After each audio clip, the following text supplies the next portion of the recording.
پیچھے کھڑے ہوئے ایک بوڑھے نے ہاتھ بڑھا کر چابیاں قالین پر پھینک دیں۔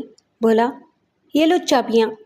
ہم پیسوں کی خاطر اپنی جانوں کو خطرے میں نہیں ڈالنا چاہتے، لیکن کاغذات چھوڑ دینا، وہ تمہارے کسی کام نہیں آئیں گے۔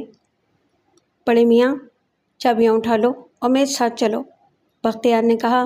تم اپنے ہاتھ سے مال نکال کر میرے حوالے کرو گے۔ بوڑھے نے تامل کیا۔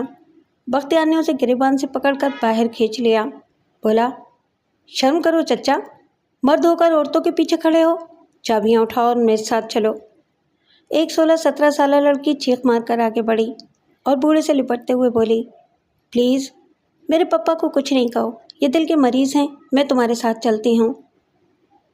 اٹس آل رائٹ ہنی، بوڑھے نے کہا، آئی ول مینیج، تم ادھر ہی ٹھہرو۔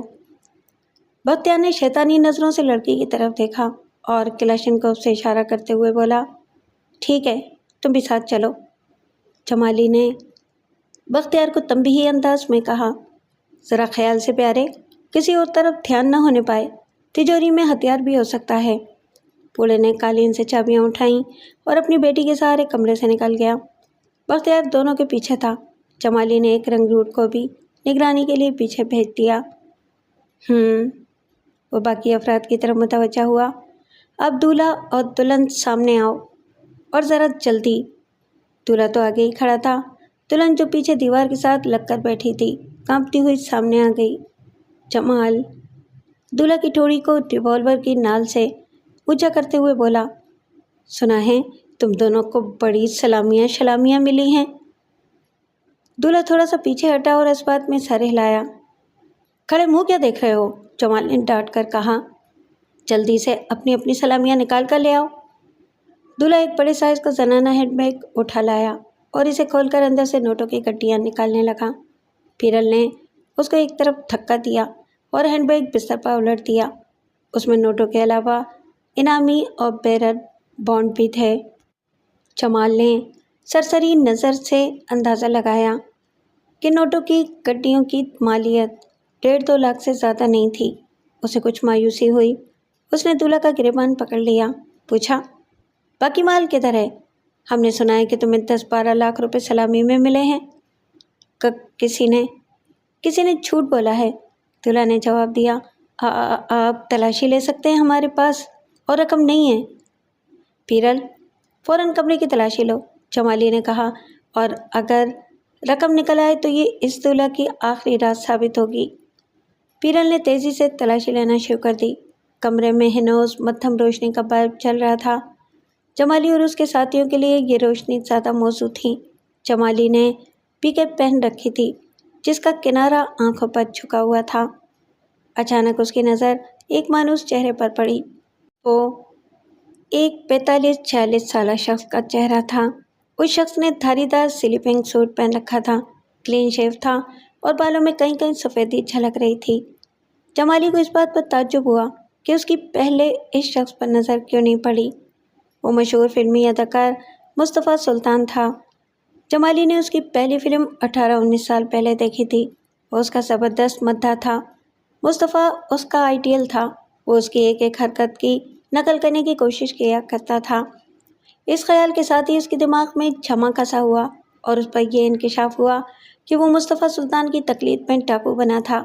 اپنی ابتدائی فلموں میں مصطفیٰ زیادہ تر ایک ڈاکو کا کردار ادا کرتا تھا، اور جس فلم نے جمالی کو زیادہ متاثر کیا تھا اس میں مصطفیٰ ایک مزارے کا بیٹا بنا تھا۔